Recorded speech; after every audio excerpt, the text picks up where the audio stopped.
안녕하세요. 오토CNCTV입니다. 오늘은 아스파이어에서 2.5D, 즉 부조 가공하는 방법을 좀 설명을 드릴까 합니다. 자, 그럼 바로 시작하겠습니다. 처음에 아스파이어를 실행하시면 본 화면과 같이 이런 창이 뜨는데, 여기서 이제 새로운 파일 생성을 누르시고 가공하실 대상의 가로와 세로, 즉 X축과 Y축의 스트록 영역을 정해 주시는데요. 자, 저는 이제 X축은 한 600mm 정도, 그 다음에 Y축은 한 250, 요대로, 즉, 가로, 세로의 길이를 해주시고, 소재 두께는 뭐 20mm여도 상관없지만 30mm 좀 넉넉하게 두시고, 그 다음에 XY 원점은 저는 정중앙에서 시작을 하기 때문에 가운데다 놓고 시작을 하지만, 사용자에 따라서 뭐 왼쪽 밑이나 왼쪽 위, 그 다음에 오른쪽 밑이나 오른쪽 위, 요거는 자유롭게 정하시면 되고요. 단위는 어차피 저는 밀리미터 쓰니까 밀리미터로 하고, 그 다음에 모델링 해상도는 가장 빠름, 요거는 변함이 없어요. 그냥 한번 세팅만 하시면 되고, 작업 크기나 소재 두께 요거는 뭐 필요에 따라서 하시면 되는데, 변화되는 건 요 세 가지가 좀 변화가 되니까 요것만 잘 세팅 하시면 될 것 같고, 확인을 누르신 다음에 지금 보시면 이렇게 가공 영역이 설정이 되어 있어요. 여기 보면 마이너스 300에다가 플러스 300이니까 600mm고요. 그 다음에 마이너스 125 플러스 125 하니까 250 정확하게 지금 바닥면이 세팅이 됐고요. 자, 이제 그러면 맨 밑에 그리기 옆에 모델링에서 모델을 불러와야 되는데, 그 부조 파일은 STL 파일이라고 안 하고 비트맵 파일이라고 하더라고요. 그래가지고 예전에 지금 3D 같은 경우 가공할 때 여기 보면 맨 위에 잠자리 보이죠? 잠자리 하니까 아예 그냥 처음부터 잠자리라고 했으니까 끝까지 잠자리라고 통칭을 할게요. 폴더 쪽은 3D 파일, 3D 모델링을 부르는 거고, 비트맵 파일은 여기 보이네요. 선택 비트맵으로부터 구성 요소 생성. 이 잠자리 두 마리 있는 거, 요걸 누르시면, 저는 이제 받아놓은 부조 파일이 이렇게 좀 있는데, 여기 있는 부조 파일을 가지고 오늘 샘플링 작업을 한번 해볼게요. 그러면 지금 대략적으로 이렇게 모양을 보면 화면 비율이 제가 600에 250이니까 뭐 비슷한 그림을 하나 선택을 할게요. 비율이 그래도 비슷하게 나오는 게 요거 한번 해볼까요? 열기. 자, 이렇게 큰 그림이 나왔는데, 지금 보시면 비율은 비슷하지만 크기는 엄연히 좀 다르거든요. 뭐 조금 비율적인 게 깨질 수도 있지만 요거를 클릭을 해서 조금 줄이고요. 그 다음에 조금 더 이렇게 해서 여기 가공할 대상의 어떤 크기랑 좀 맞춰 볼게요. 이렇게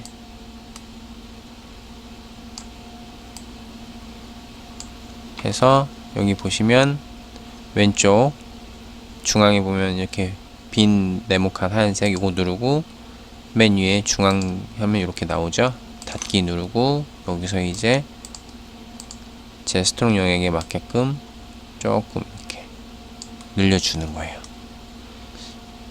제 경험상 제 스트록 영역이 600, 250이면 그림을 딱 맞춰서 할 필요는 없는 것 같아요. 조금은 여백을 주시면, 왜냐면 여백을 안 주게 되면은 뭐 클램핑은 물론 잘 하시겠지만 여백을 주시지 않을 경우 클램핑 한 부분을 칠 수도 있고요.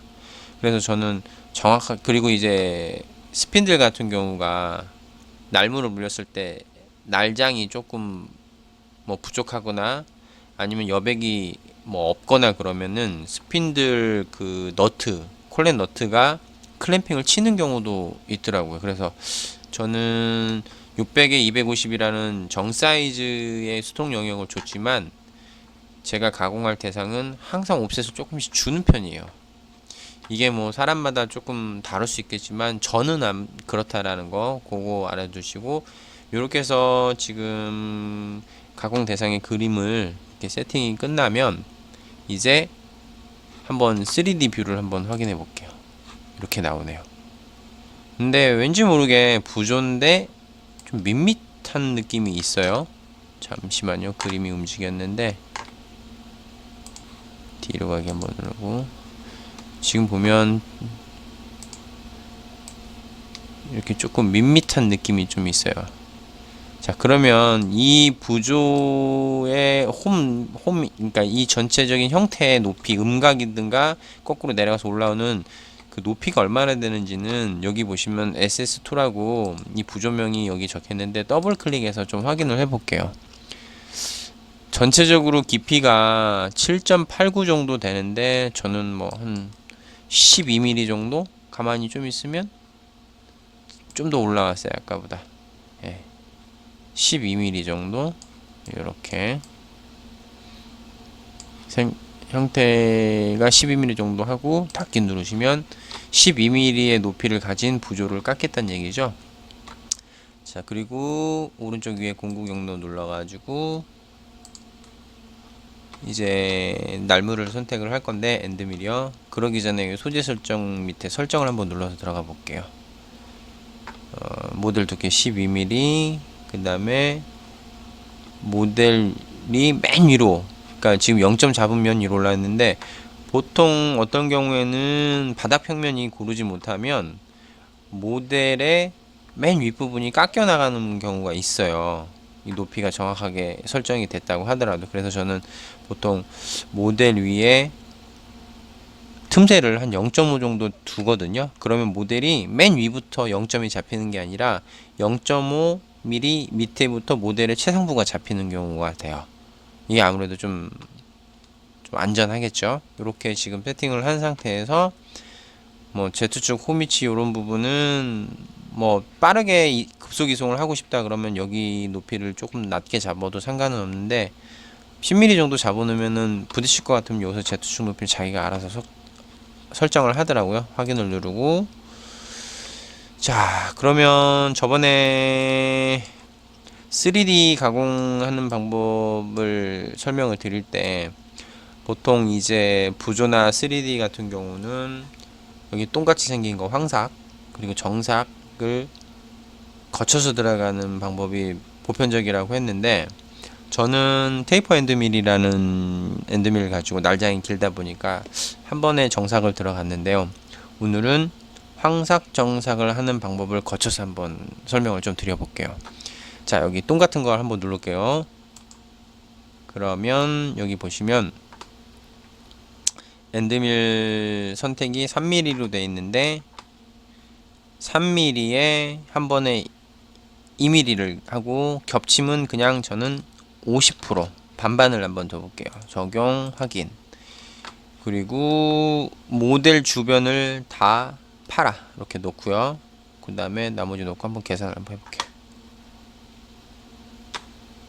시각과 공구 경로를 조금 느리게 해서 실행을 한번 해볼게요. 조금 빨리 가볼게요.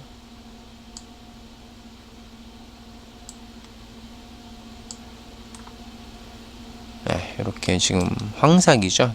대략적인 높이 측정이 이렇게 되어 있네요. 이렇게. 자, 이게 첫 작업입니다. 엔드밀 3mm로 2mm씩 까서 12mm의 형상을 만든 거예요. 그러니까 6번은 까고 내려갔겠죠. 12 나누기 2니까. 자, 여기서 황삭이 이렇게 되어 있는 상태에서 그대로 정삭 공구를 선택을 합니다. 정삭 공구는 말 그대로 볼로우즈, 그러니까 볼 엔드밀을 선택을 할 텐데 내가 찾고자 하는 엔드밀 사이즈가 없다면 새로운 여기 공구 선택을 누르고 볼로우즈 2mm, 전 2mm 할 거예요. 그리고 패스 깊이는 뭐 1mm를 줘도 되고 이거 깐 거에서 1mm를 더 내려간다는 얘기겠죠. 그리고 여기서 0.5만 내려갈게요. 그리고 저번에도 말씀드렸듯이 겹침이 되게 중요하거든요. 여기서는 겹침을 되게 두껍게 주셔야 돼요. 그래야지 층이 잘 지지 않고 좀 부드럽게 나오는데 그보다 더 중요한 게 엔드밀을 얇게 쓰는 건데 엔드밀을 얇게 쓰게 되면 Z축을 타고 올라갈 때 부러지는 경우가 되게 많아요. 뭐 1mm 정도만 둬도 잘못하면 나무에 박혀서 부러지더라고요. 근데 2mm라고 하면 아무래도 세심하게 그 홈이 있는 부분은 잘 못 들어가는 경우가 있는데 요거는 한번 사용자가 1mm를 쓰시든 2mm를 쓰시든 한번 해서 잘 부러지면은 아무래도 두꺼운 엔드밀을 써야 되는 부분이고, 안 부러지면은 물론 좋은 결과물이 나오겠죠. 근데 요거는 피드라던가 이런 것들을 설정할 때 되게 중요하게 작용하는 부분도 있으니까 시행착오는 한번 겪어보셔야 돼요. 엔드밀 한번 부러지는 것도 보고, 부러졌을 때 어느 정도의 어떤 피드 속도가 나오는지도 잘 체크를 했다가, 처음에는 부러졌지만 다음 작업할 때는 이거 하니까 부러지니까 좀 바꿔야겠다, 그런 식의 어떤 시행착오를 겪어서 내 기계에 대한 건 내가 잘 아는 그런 결과물을 분명히 얻도록 노력을 많이 해보셔야 될 것 같아요. 저도 마찬가지로 엔드밀 많이 부러뜨려 먹었거든요. 2mm 정도로 해보고 영상을 시뮬레이션 해봤을 때 영상의 어떤 그런 질적인 부분을 한번 체크를 해보고, 아니다 싶으면 엔드밀 좀 바꿔서 한번 해보는 것도 시행을 한번 해보겠습니다. 일단 적용을 하고요. 누르고, 그 다음에 여기 또 마찬가지로 모델 주변을 깎는 거고, 나머지 납도 계산 한번 눌러볼게요. 지금 보면 이렇게 스크롤바가 움직이는데 조금 기다려 볼게요. 지금 90% 겹침을 해놨기 때문에 약간 시간적인 딜레이가 좀 걸리는데, 제 컴퓨터가 조금 안 좋아서 그럴 수도 있어요. 그러니까 좋은 사양의 컴퓨터 쓰시면 좀 더 빨리 이 프로세싱이 진행이 될 수도 있는데, 아무튼 조금 기다려 봤다가 한번 가공 결과물을 시뮬레이션 했을 때 어떤 퀄리티가 나오는지 한번 실행을 한번 해보겠습니다. 자, 지금 잠깐 멈췄는데요. 이게 버벅거리는 거거든요. 파랗게 보이죠? 이게 이렇게 쭉 들어가면 이 줄 하나하나가 엔드밀이 지나간 자리예요. 만일 아까 10%를 겹침을 주고 실질적인 90% 겹침을 하지 않았다면 이 간격이 조금 멀어지겠죠. 확대했을 때 이러고 멀리서 봤을 때 이 정도인데, 자, 그러면 속도를 조금 낮춰가지고 시뮬레이션을 한번 들어가 보겠습니다. 좀 더 빨리 가볼게요. 밑에서 너무 느리게 올라오네요. 자, BTS부터 올라오는 거 보이나요?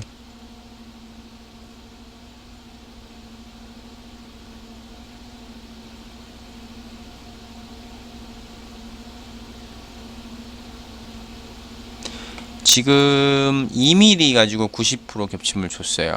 그랬을 때 이런 퀄리티가 나오는데, 자, 그러면 이 그림, 자, 그림 잘 기억해 두시길 바랄게요. 제가 왜 그러냐면, 공구를 한번, 정삭 공구를 1mm로 한번 바꿔볼게요.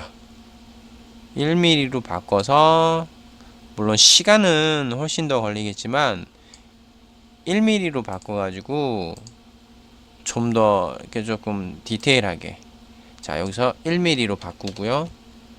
깊이 0.5 맞고 10% 줄게요. 똑같이 적용. 그리고 나머지는 세팅 끝났으니까 계산할게요. 이것도 조금 스탠바이 하려면 좀 시간이 걸리니까, 아무래도 2mm보다 지금 50% 정도 더 얇아지고요. 반은 더 얇아졌고, 그 다음 겹침은 똑같이 줬으니까 시간은 아마 더 걸리겠죠. 그 대신 그림의 이게 부조의 어떤 퀄리티가 얼마나 더 조밀해졌는지는 한번 시뮬레이션을 통해서 한번 확인을 한번 해볼게요. 지금 컴퓨터가 조금 느려가지고 아직도 이제 프로세싱 하고 있는데, 조금 기다렸다가 아까 보셨던 그림을 잘 기억을 해 두시면, 제가 여기서 시뮬레이션을 할 때 2mm의 볼로우즈 엔드밀로 90% 겹침을 할 때하고 1mm 볼로우즈 엔드밀로 90% 겹침을 했을 때 차이는 분명히 날 겁니다. 이게 이제 제가 그 미리 보기 시뮬레이션을 할 때 그림이 2mm가 먼저 뜨고 거기서 얼마나 이게 퀄리티적으로 조밀하게 들어가는지 보이거든요. 그거 아마 컴퓨터상으로 확인을 하시면, 뭐 1mm로 해도 2mm로 하는 거랑 뭐 별반 차이가 없다, 그러면 굳이 시간 올리고 시간이 더 걸리고 엔드밀이 부러질 수 있는 그런 위험을 부담하면서 1mm로 할 필요는 없는 거거든요. 그래서 이렇게 좀, 어차피 시뮬레이션은 뭐 나무가 희생되는 것도 아니고 뭐 엔드밀이 부러지는 것도 아니기 때문에 한 번씩 해서, 물론 이 그래픽 자체가 정확하게 100% 일치한다라고는 할 수 없지만 그래도 어느 정도 조도 부분이라던가 어떤 명암 부분은 잘 확인을 할 수 있으니까, 그렇게 해서 한번 해보시고 뭐 좀 선택을 하셔도 될 것 같아요. 제일 좋은 건 가공물이 나왔을 때 가공물의 결과물을 보고 다음 가공할 것을 판단을 해보는 게 제일 좋기는 하겠죠. 자, 요것도 지금 보면 버벅거리네요. 지금 아까보다 더. 근데 나오기는 할 것 같아요. 잠깐만 기다렸다가 제가 아까 기억을 좀 해주십사 했던 그 부분을 이제 한번 확인을 해볼게요. 지금 여기서 딜레이가 걸리면 안 되는데 지금 여기 응답 없음이라고 나오는데 조금만 기다려 주시고 이게 끝나면 바로 확인을 한번 해보겠습니다. 자, 끝났네요. 아까보다 훨씬 더 조밀한 것 같아요. 제가 볼 때 조밀한 거 보이세요? 아까 이 정도 했을 때 되게 보이는데 일단은 실행을 한번 해볼게요. 2mm하고 1mm하고 뭐가 다른지. 자, 시각화 공구 경로 보기 한번 들어가겠습니다. 자, 밑에 움직이는 거 보이세요? 조금 여기 보이죠? 이렇게 올라가네요. 지금 세밀해지기는 하네요. 훨씬 더. 자, 선택은 여러분 몫입니다. 1mm로 할지 2mm로 할지 90% 겹침을 줄지 80% 겹침을 줄지는 선택은 여러분의 몫입니다. 자, 이렇게 해가지고 황삭 평행문드밀 그 다음에 정삭 보랜드밀로 해가지고 가공이 끝나면 여기서 마찬가지로 플로피 디스크 눌러서 자, 지금 보면 여기 보면 한 파일로 모든 시각 공구 경로하니까 딱 에러가 뜨죠. 왜냐면 황삭과 정삭이 지금 엔드밀이 달라요. 근데 하나의 파일로 묶어서 작업하자라고 하니까 얘는 그렇게 하면 안 된다라고 뜨는 거예요. 자, 그러면 요거를 분리를 시키고 체크를 없애버리면 맨 위에 게 먼저 저장을 할 수 있게끔 떠요. 두 개를 표시를 해도. 그리고 하나 저장하고 또 하나 저장하고 여기는 지금 ATC로 되어 있는데 ATC가 아니죠. 여기 보면 프로세싱은 물론 똑같은 작업을 계속 반복할 거면 한번 설정해 놓으면 되는데 저 같은 경우는 저번에 그 아스파이어 가지고 3D 작업을 해놨기 때문에 지난 영상에서 ATC로 됐는데 원래는 여기 보시면 마하 23 ARCS 밀리미터 요걸 설정하시고 이렇게 눌러서 뭐 플로피 디스 예를 들어 뭐 USB나 아니면은 바탕화면에 저장해서 G코드를 불러오면 끝납니다. 자, 이상 영상을 마치도록 하겠습니다.